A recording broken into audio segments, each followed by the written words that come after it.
that cavitation of the human body was that I saw in an official government document.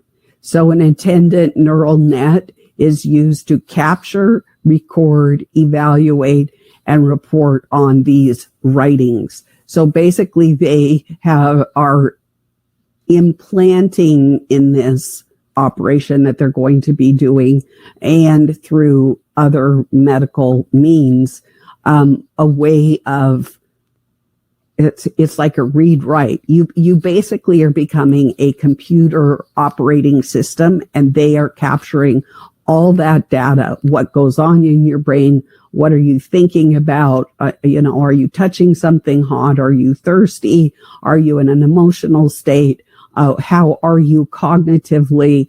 They are actually inserting operating systems into our brain, and we will be talking about that today, as a matter of fact. So let's get to this here. So these smart dust, I mean, that's really old language, but it floats in the air. Today, what we would probably, there is smart dust, but we would call it aerogel. That is an aerosolized nanoparticulate, and specifically hydrogel or quantum dot, and we will also be talking about that today. There are nanotags placed on everything and everywhere. That's important for you to know.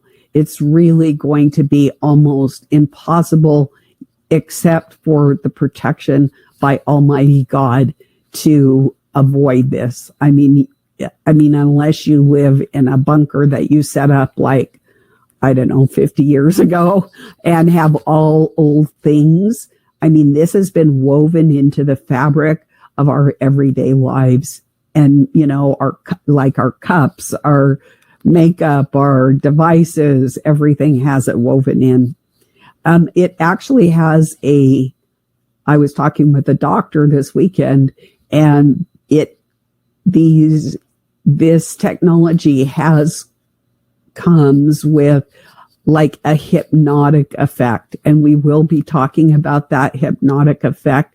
It takes over, and you basically become like a zombie. And is that why there were so many governmental zombie exercises about 10 years ago? So there are nanotag, which is basically identification and status information. I mean, that could be your health passport. It could be one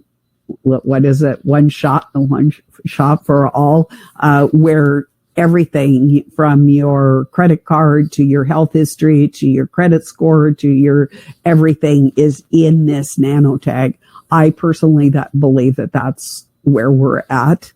And they are about ready to flip that on. As a matter of fact, I just listened this morning to a report that they are going to force this digital world up in Canada. The vote is today, I believe. So there's also co-opted insects. I'm not sure that we're going to get in. Yeah, I think we will get into that. Oh, yes, we will get into that. I also want you to think not only insects, but parasites. This is going to be very, very important for you to remember. Okay, and I've been talking about this for a few years, since the terribly explosive wildfires in the West, and they are promising even more shock and awe in the West. So this smart dust has explosive capability inside the body and outside the body. So let's say they douse it with our favorite geoengineering, I'm being sarcastic, technology to take care of global warming. That's actually global cooling. But it has this explosive element that it is dousing everything from homes to trees to whatever. that is why you saw some very unusual, with these wildfires, like one house would be touched, one house wouldn't. Some batch of trees would get burnt to a crisp and others were fine. That was not happenstance.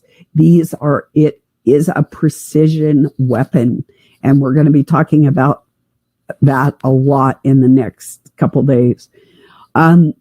Another thing you're going to want to remember is the formation of explosive lenses.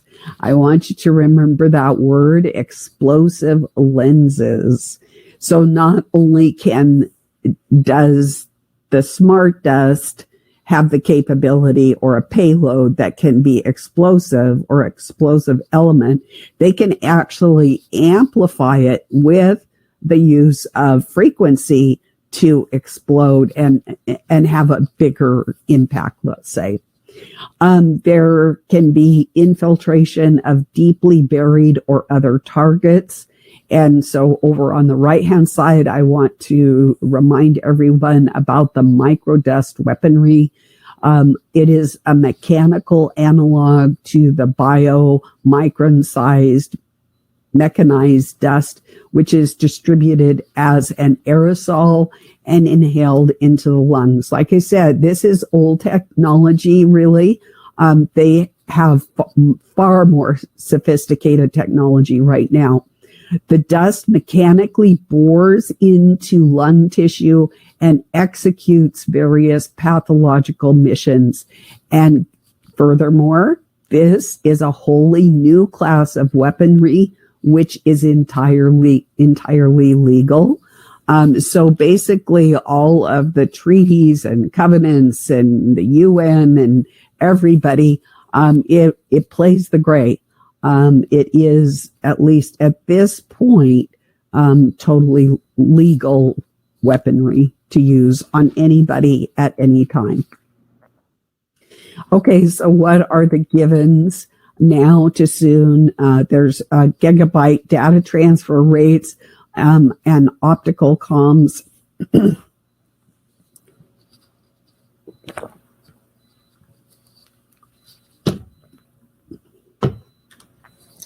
There's petaflop and computing.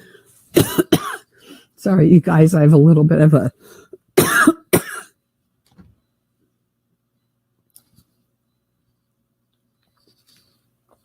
tickle here. It will eventually go away.